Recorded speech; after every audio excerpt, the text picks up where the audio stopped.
বঙ্গ ও বিশ্ব সাহিত্যের কিছু রহস্য ও রোমাঞ্চকর গল্প নিয়ে সাজানো আমাদের এই বিশেষ উপস্থাপনা মিস্টিরিয়াস স্যাটারডে। আজকে মিস্টিরিয়াস স্যাটারডেতে আপনাদের জন্য নিয়ে এসেছি বিভূতিভূষণ বন্দ্যোপাধ্যায়ের লেখা বিরজা হোম ও তার বাধা। গল্পের সূত্রধর ও গল্প পাঠে নীল। শুরু হচ্ছে বিরজা হোম ও তার বাধা।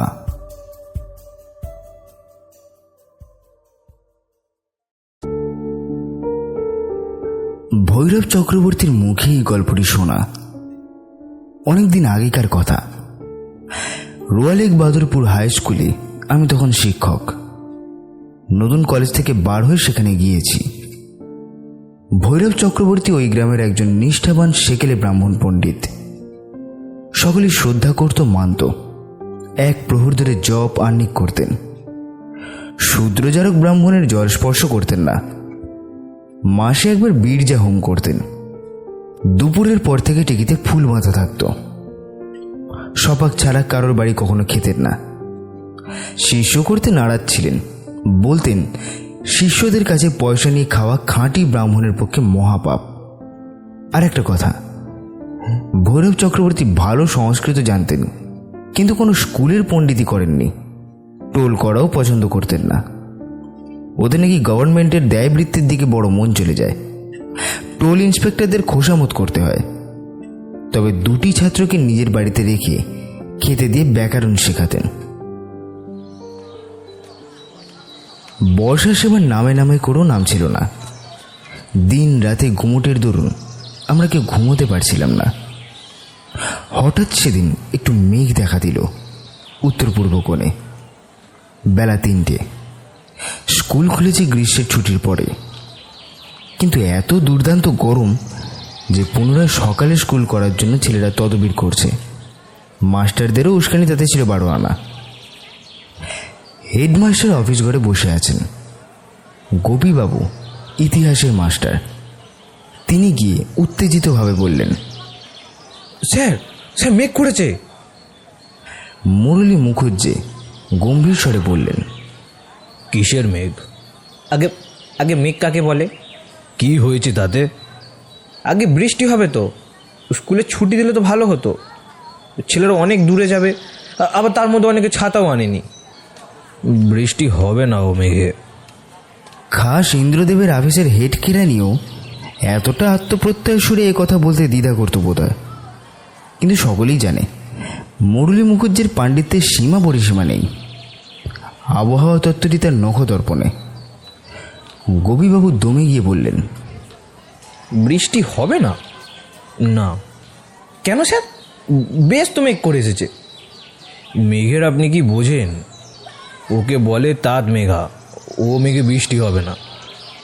আমিও পাশের শিক্ষকদের বিশ্রাম কক্ষ থেকে জানলা দিয়ে মেঘটা দেখছিলাম এবং আসন্ন বৃষ্টির সম্ভাবনাতে পুলকিত হয়ে উঠেছিলাম। মুরলী মুখুজ্জের নির্ঘাত রায় শুনে আমি তাড়াতাড়ি বাইরে এসে বললাম, বৃষ্টি হবে বলে কিন্তু মনে হচ্ছে স্যার।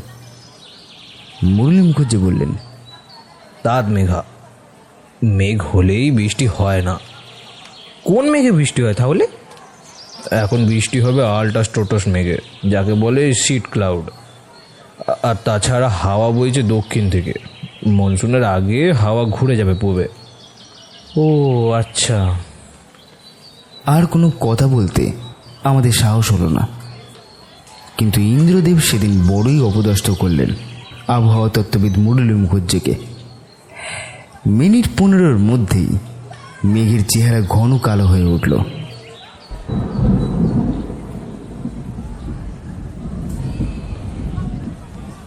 মেঘের চাদর ঢাকা পড়ল আরো ঘন আর একখানা মেঘের চাদরে। তারপর স্কুলের ছুটি হওয়ার সামান্য কিছু আগেই ঝমঝম করে মুষলধারে বৃষ্টি নামল। পুরো 2 ঘন্টা ধরে খাল বিল নালা ডোবা ভাসিয়ে রাম বৃষ্টি হওয়ার পরে বেলা 5:30টার সময় আকাশ ধরে গেল। ছেলেরা তখনও পর্যন্ত স্কুলেই ছিল। কোথায় আর যাবে? সবাই আমরা আটকে পড়েছিলাম। গোপীবাবু জয় গর্বে উৎফুল্ল হয়ে মুরলী মুখুজ্জেকে গিয়ে বললেন, দেখলেন তো স্যার, দেখলেন? তখনই বলেছিলাম বৃষ্টি আসবে, তখন ছুটিটা দিলে আর এমন হতোই না। দেখলেন তো? মুরলীবাবু বললেন, ও ও অমন হয়েই থাকে। আপনি তো ইতিহাস পড়া, হায়ার ম্যাথামেটিক্স পড়ালে বুঝতেন। জগতে স্পেস অ্যান্ড টাইম নিয়ে অনেক আশ্চর্য ঘটনাই ঘটে। ওডওয়ার্ড গার্ডেনের প্রবন্ধ পড়ে দেখবেন এবছরের ম্যাথামেটিক্যাল গ্যাজেটে, বুঝলেন? গোপীবাবু চলে এলেন।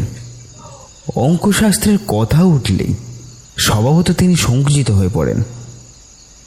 বৃষ্টি থেমেছে। স্কুল থেকে বেরিয়ে আমি আর গোপীবাবু চলেছি। দুজনেই আমরা মনে মনে বড় খুশি। হেডমাস্টারকে আজ বড় জব্দ করা গিয়েছে। রোজ রোজ কেবল চালাকি। এমন সময় ভৈরব চক্রবর্তীর বাড়ির দাওয়ায় দেখি ভৈরব চক্রবর্তী দাঁড়িয়ে আছে। খুব খুশি মন। আমাকে দেখে ডেকে বললেন, কেমন ননিবাবু, বৃষ্টি হলো তো? এই যে চক্রবর্তী মশাই, নমস্কার। তা হলো।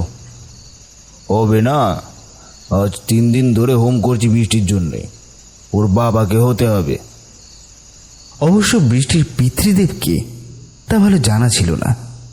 বললাম, বলেন কি, হোম করার ফল তাহলে ফলেছে বলতে হবে। গোপীবাবু অর্ধস্ফুট স্বরে বলে বসলেন, লাগে তাক, না লাগে তোক। ভৈরব চক্রবর্তী কথাটা শুনতে পেয়ে বললেন, মাস্টার বাবুরা দুজনেই আপনারা আসুন আমার বাড়ি, দেখাই একটু দেখুন। গোপীবাবু ও আমি দুজনে দাওয়ায় গিয়ে বসলাম। মনটা বেশ ভালো।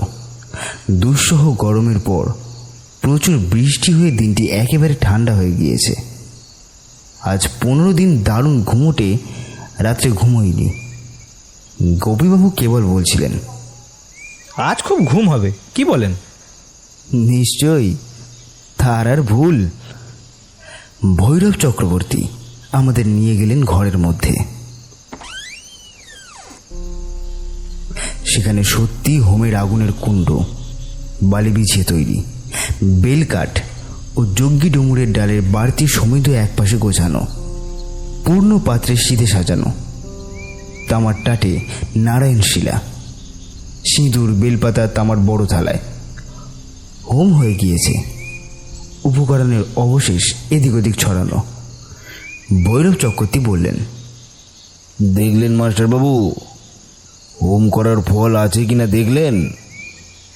গোপীবাবু বললেন, আচ্ছা, আপনি অলৌকিক কিছুতে বিশ্বাস করেন?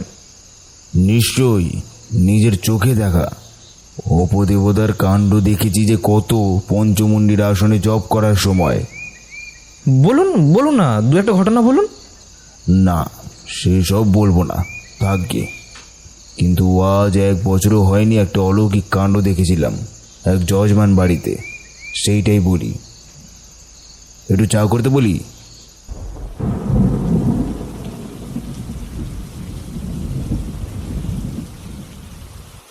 এমন সময় আবার কালো মেঘ করে বৃষ্টি শুরু হলো। অন্ধকার হয়ে এলো চারিদিক। ঝড় উঠল, খুব ঠান্ডা হাওয়ার। ছড়ছড় করে পাকা জাম পড়তে লাগলো চক্রবর্তী মশাইয়ের বাড়ির সামনের গাছটা থেকে। নতুন জলে ব্যাঙ ডাকতে লাগলো চারিদিকে। চা এলো। আমরা ছাতা নিয়ে বেরোইনি, এই বৃষ্টি মাথায় করে যাওয়ার উপায়ও নেই। বেশ জমিয়ে গল্প শুনবার জন্যে ভৈরব চক্রবর্তীর মাটির দাওয়ায় মাদুরের ওপর বসে গেলাম। ভৈরব চক্রবর্তী আমাদের চা দিয়ে তামাক সেজে নিয়ে এলেন। তারপর শুরু করলেন গল্প বলতে। 8 বছর ভাদ্র মাসের কথা, এখনো বছর পেরোয়নি। আমার এক যজমান বাড়ি থেকে খবর পেলাম তার একটি মেয়ের বড় অসুখ। আমাকে তার বাড়িতে গিয়ে বীর্যা হোম করতে হবে মেয়েটির জন্য। বীর্যা হোমে পূর্ণ আহুতি দিলে শক্ত রোগী ভালো হয়ে যায়। আমি এমন সারিয়েছি। আমাকে তারা নৌকা করে নিয়ে গেল গোবরডাঙ্গা স্টেশন থেকে যমুনা নদীর ওপর দিয়ে অজপাড়াগা। গৌর কতক ব্রাহ্মণ ও বেশিরভাগ গোয়ালা ও বুনোদের বাস। যমুনার ধারেই গ্রাম। গ্রামের মেয়েরা নদীর ঘাটে স্নান করতে আসে। গ্রামের নাম কি? সাত বেড়ে। তারপর শুনুন, গ্রামে গিয়ে পৌঁছালাম বিকেলে। খুব বন জঙ্গল গ্রামের মধ্যে। একটা ভাঙা শিব মন্দির আছে, সেকেলে ছোট ইটের তৈরি। মন্দিরের মাথায় বট অসত্যের গাছ গজিয়েছে। প্রকাণ্ড বড় একটা শিবলিঙ্গ বসানো মন্দিরের মধ্যে। চামচিকের নাদিতে আকণ্ঠ ডোবা অবস্থায় পুজো বন্ধ হয়ে গিয়েছে বহুদিন আগে।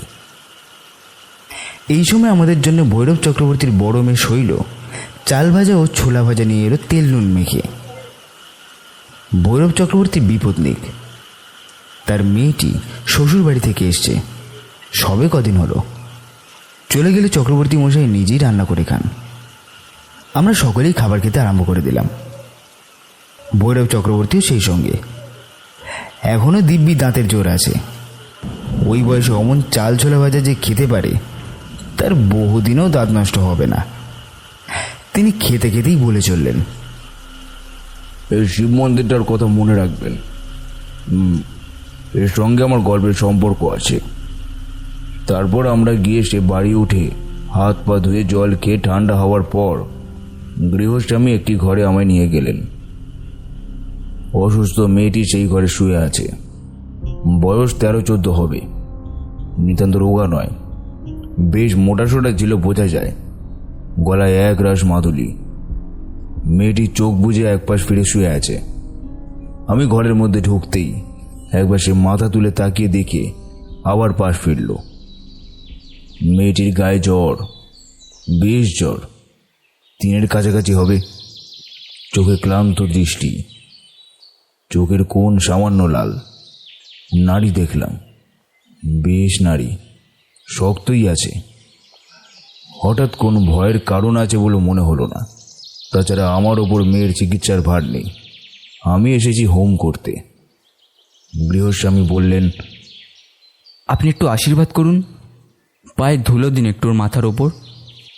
পায়ের ধুলো মাথায় দিতে যাচ্ছি, এমন সময় হঠাৎ গৃহস্বামী আছাড় খেয়ে পড়ে গেল খাটের পাশে। আমি চমকে উঠলাম, হাত নড়ে গেল। লোকজন দৌড়ে এলো কি হয়েছে দেখতে, কিন্তু কিছুই সেখানে নেই। না একটা কলার খোসা, না কিছু। লোকটি পড়লো কি করে? পায়ের ধুলো দেওয়ার কথা চাপা পড়ে গেল। গৃহস্বামীর মাথায় ও মুখে ওর বড় শালা ঠান্ডা জল দিতে লাগলো। মেয়েটি ফুঁপিয়ে ফুঁপিয়ে কাঁদতে লাগলো। সে এক হইচই ব্যাপার। আমার মনটা খারাপ হয়ে গেল। আমি তান্ত্রিক, হোম করি, কিছু কিছু দৈব ঘটনা বুঝি, লক্ষণ প্রতিলক্ষণ, চিহ্ন আর ইঙ্গিত, এই নিয়ে দৈব। গোড়াতেই এর লক্ষণ খারাপ বলে যেন মনে হচ্ছে। তবে কি হোমে বসবো না? সন্ধ্যার কিছু পরে শিব মন্দিরের সামনের রাস্তায় পায়চারি করছি। বড্ড গরম, বাড়ির মধ্যে হাওয়া নেই, রাস্তায় তবু একটু হাওয়া বইছে। হঠাৎ আমার কানে গেল কে যেন বলছে, শুনুন শুনুন না। দুবার কানে গেল কথাটা। এদিক ওদিক চাইতেই চোখে পড়ল শিব মন্দিরের মধ্যে ঠিক দোরের গোড়ায় একটি কে মেয়ে মানুষ দাঁড়িয়ে। বললাম, আমায় বলছেন? হ্যাঁ, ও খুকির জন্য পীর চাহম করবেন না, ও বাঁচবে না। কে আপনি? আমি যেই হই, যদি ভালো চান হোম করবেন না। আমি বিস্মিত হলাম। নির্জল অন্ধকার ভাঙা মন্দির, সেখানে এখন মেয়ে মানুষ আসবে কি? এমন আশ্চর্য কথাই বা বলে কেন? আমার খানিকটা রাগও হলো। আমার ইচ্ছার ওপর বাধা দেয় এমন লোককে। মানুষ তো দূরের কথা, অপদেবতাকেও কখনো গ্রাহ্য করিনি। মায়ের আশীর্বাদে সবই সম্ভব হয়। ভৈরব চক্রবর্তীকে ভয় দেখানো সহজ কথা নয়। আমার এই অদ্ভুত দর্শনের কথা বাড়ি ফিরে আমি কাউকে বললাম না। রাত্রে বসে হোমের জিনিসপত্রের ফর্দও করে দিলাম।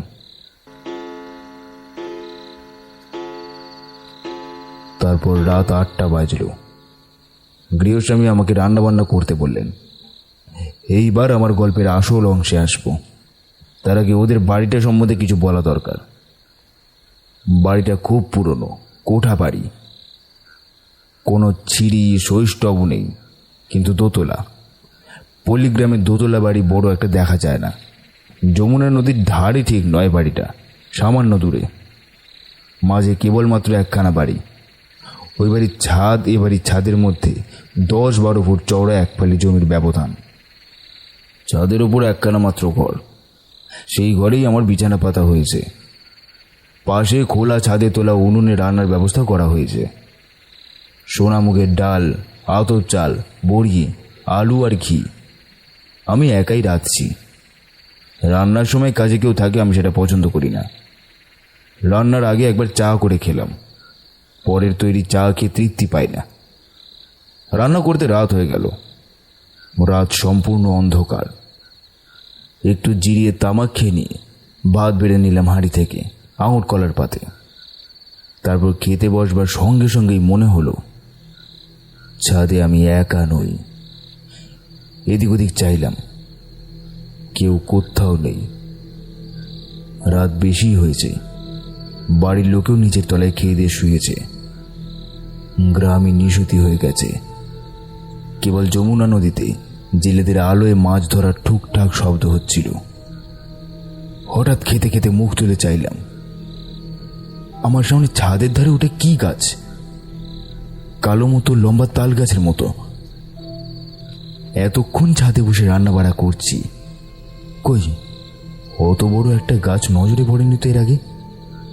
ছিল নিশ্চয়ই, নয়তো এখনই বা দেখছে কি করে। কি গাছ ওটা? সত্যি, যখন চা খেলাম তখন দুটো বাড়ির মধ্যেকার ওই রাস্তাটা দিয়ে একখানা গরুর গাড়ির ক্যাঁচ ক্যাঁচ শব্দে আমাকে ওদিকে তাকাতে হয়েছিল। তখন কই অত বড় একটা তাল গাছ? না, দেখিনি। কিন্তু তাল গাছটা এমন ভাবে, ও কিরকম তাল গাছ? ও কি, ও কি? আমি ততক্ষণে বিভীষিকা দেখে ভাত ফেলে উঠে পড়েছি। তাল গাছ না। এখনো ভাবলে এই দেখুন, গায়ে কাঁটা দিয়েছে আমার। যদিও আমার নাম ভৈরব চক্রবর্তী তান্ত্রিক। পিছনের ছাদের কার্নিশের ওপর দাঁড়িয়ে এক বিরাট আকার অসুর কিংবা দৈত্যের মতো মূর্তি। তার তত বড় বড় হাত পা সেই মাপে। মাথাটা একটা ঢাকাই জ্বালার মতো, চোখ দুটো আগুনের ভাটার মতো রাঙা। আগুন ঠিকরে পড়ছে। আমার দিকেই তাকিয়ে আছে অসুরটা, যেন আমাকে জ্বালিয়ে ভস্ম করে ফেলবে। বিরাট মূর্তি, তাল গাছের মতোই লম্বা, অনেক উঁচুতে তার মাথাটা। নিচু চোখে সে আমার দিকে চেয়ে আছে। ভালো করে চেয়ে দেখলাম, দুবার চোখ নকড়ালাম। দুবার চা খেয়ে কি আমার এমন হলো? না, ওই তো সেই বিরাট তাল শাল নারকেল গাছের মতো তীর-ঢাঙ্গা বেখাপ্পা অপদেবতার মূর্তি বিরাজ করছে সামনে, জমাট অন্ধকারের মতো। এবার ভালো করে দেখে মনে হলো পিছনে ছাদে সেটা দাঁড়িয়ে নয়, কোথাও দাঁড়িয়ে নেই। দুই বাড়ির মধ্যেকার ফাঁকাটাতে দাঁড়িয়ে বলা যায়, কারণ ওই জীবের নাভিদেশ থেকে ওপর পর্যন্ত আমার সামনে, তার নিচেকার অঙ্গ প্রত্যঙ্গ আমার দৃষ্টিরেখার নিচে। এটা বর্ণনা করতে যত সময় লাগলো অতটা সময় লাগেনি আমার বার কয়েক দেখতে জীবটাকে। 1 থেকে 10 গুনতে যত সময় লাগে, ব্যাস আমি বলতে পারি অন্য যে কেউ ওই বিকট অবদেবতার মূর্তি অন্ধকারে নির্জন ছাদে গভীর রাতে দেখলে আর গোলার ধানের ভাত খেত না পরদিন। আমি অবদেবতা দেখেছি, পঞ্চমুণ্ডির আসনে বসলে জপের শেষের দিকে প্রায় ভয় দেখাতো, কিন্তু সে এ ধরনের বিকট বা বিরাট ব্যাপার নয়। ভয় পেয়ে গেলাম, ঠক ঠক করে কাঁপতে লাগলাম। চোখে অন্ধকার দেখে পড়ে যাই আর কি, পড়লেই হয়ে যেত। দুর্বল মানুষ মরে ওদের হাতে, কিন্তু মন সবল হলে ওরাই পালায়। নিজেকে তখনই সামলে নিলাম, তারা মন্ত্র জপ শুরু করলাম জোরে জোরে। সেই দিকে চেয়ে মন্ত্র জপ করতে করতে ক্রমে মূর্তি মিলিয়ে গেল অন্ধকারে। মূর্তিটা আমার সামনে সব শুদ্ধ দাঁড়িয়েছিল, 1 থেকে 30 গুনতে যতটা সময় নেয় ততটা, এর খুব বেশি হবে না কখনো। সেটা মিলিয়ে যেতে আর একবার চোখ রগড়ালাম, কিছুই নেই। বিশ্বাস করুন, প্রায় সঙ্গে সঙ্গে নিচের তলা থেকে কান্নাকাটি উঠল।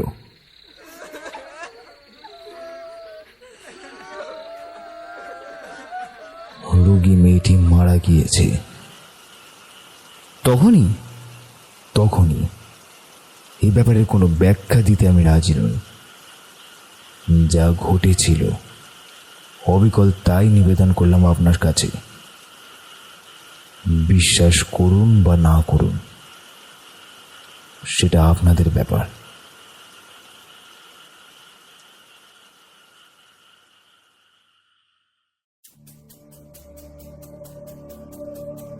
শুনলেন আজকের গল্প বিভূতিভূষণ বন্দ্যোপাধ্যায়ের লেখা বিরজা হোম ও তার বাধা।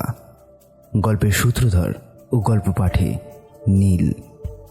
গোপীনাথবাবু ও মুরলীবাবুর চরিত্রে সুমন, গৃহস্বামীর চরিত্রে মোহন, অচেনা মহিলার চরিত্রে মেঘা, ভৈরব চক্রবর্তীর চরিত্রে নীল, সাউন্ড এডিটিং ও পোস্টার ডিজাইন নীল।